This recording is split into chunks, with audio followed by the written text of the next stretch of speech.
¿Qué tal, muchachos? Buenos días. Buenos días aquí. No sé en qué momento estén viendo ustedes el video, pero pues me da gusto saludarlos otra vez, otra semana más. Aquí andamos. Es nuestra novena sesión, si no me equivoco, nuestra tercera, nuestra tercera sesión virtual. Bueno, espero que estén muy bien, espero que todavía sigan cuerdos, que no se hayan enloquecido demasiado por esto del encierro. Pero pues nada, vamos a lo que nos truje y vamos a ver nuestra sesión de hoy, que correspondería en dos principales partes, que van a ser los difíciles años de la posguerra, por ahí de 1945, 46, hasta casi principios de los 60.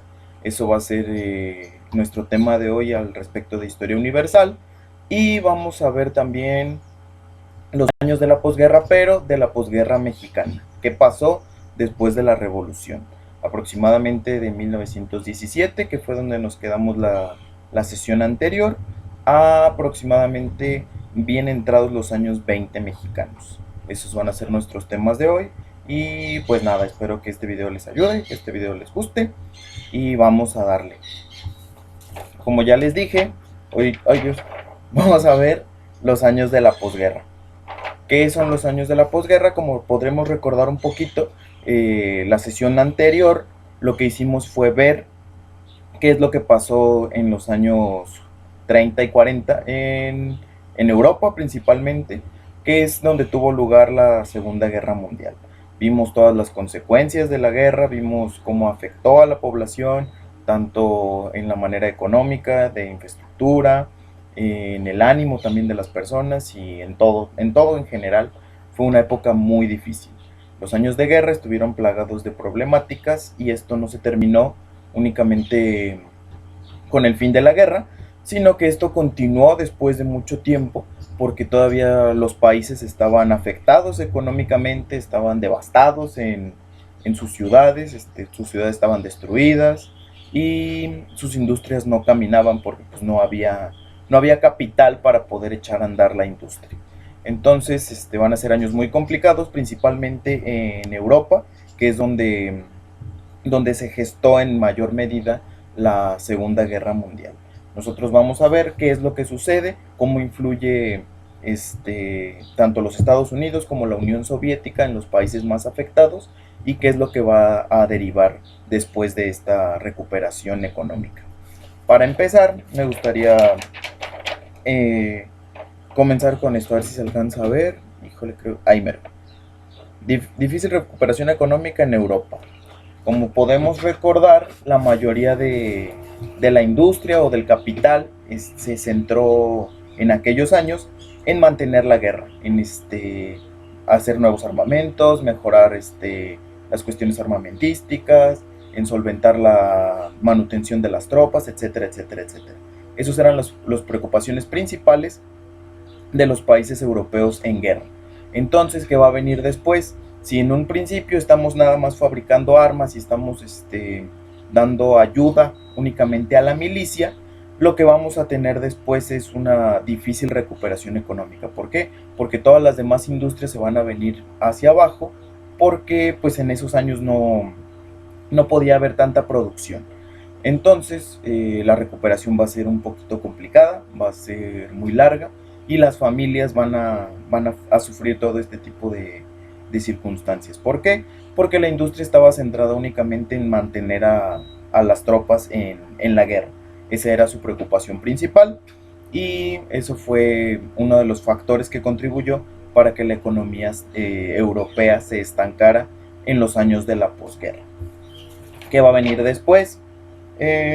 La doctrina Truman y el plan Marshall. No sé si por ahí algunos van a recordarlo, pero antes de entrar de lleno en estas dos cosas, me gustaría que nos contextualizáramos un poquito. Pensemos lo siguiente: estamos viviendo en Europa, acabamos de salir de una guerra mundial, la ciudad en la que vivimos está destruida por los bombarderos, no hay mercados, no hay comida, no hay agua, no hay luz eléctrica, todo está prácticamente destruido y tenemos que sobrevivir con quizás que nos gusta $2 a la semana para mantener una familia de 7 personas, es más o menos lo que se vivía en esos años. ¿Qué sucede? Que los Estados Unidos, viendo esta difícil recesión económica, van a crear dos planes principales, lo que va a ser la doctrina Truman y el plan Marshall. La doctrina Truman, el plan Marshall, perdón, va a ser la manera de ejecutar las ideas del presidente Harry Truman digo, que va a ser darle un impulso económico a los países europeos afectados por la guerra para que ellos pudieran echar a andar su economía otra vez, que pudieran reactivar sus fábricas, que pudieran volver a producir y que volvieran a tener una estabilidad económica.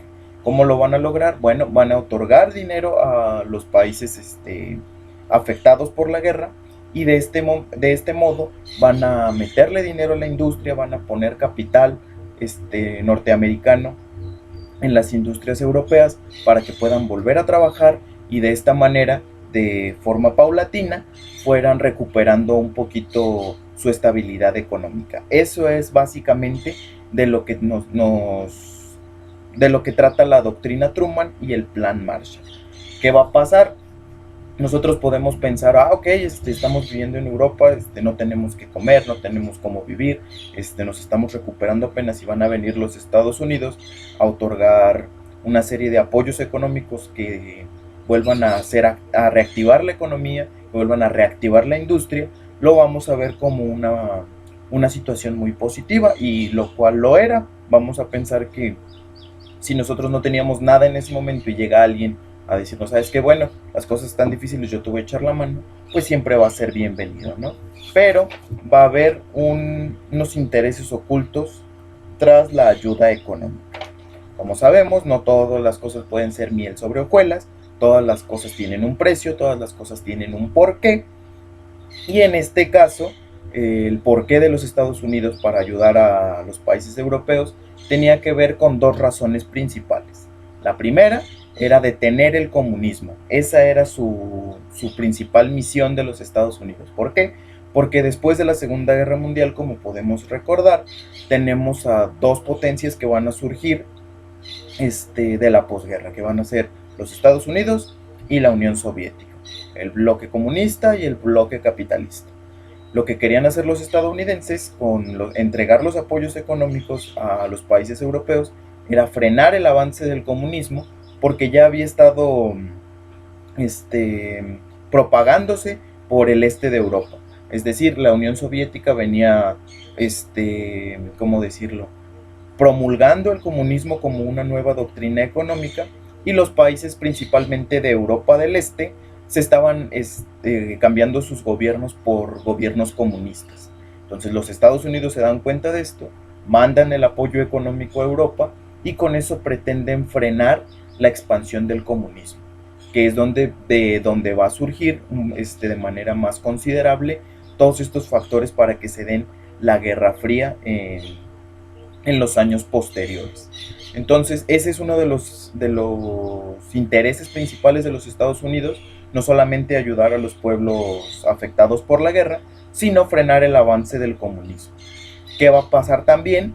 Vamos a ver que los Estados Unidos, además de frenar el comunismo, pretenden tener presencia en los países europeos que sí aceptan la ayuda.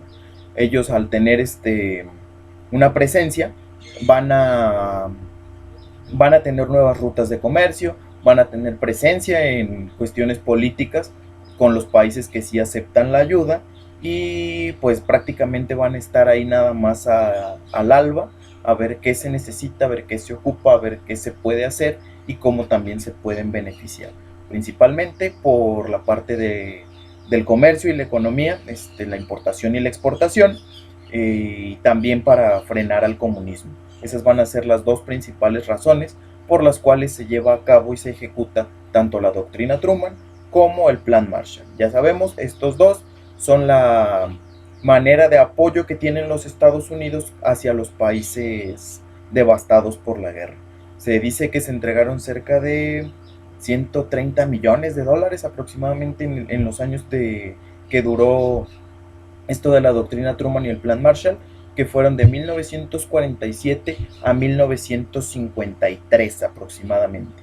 En esos años se llegó a repartir esa cantidad de dinero, lo cual sí era una inyección económica bastante fuerte, que sí permitió que los mercados europeos se reactivaran, que la industria europea se reactivara y por tanto que la economía se fuera estabilizando poquito a poquito. Eso es al respecto de ¿cómo se llama? De los años de la posguerra. Pero ¿qué vamos a tener? Vamos a tener la otra cara de la moneda.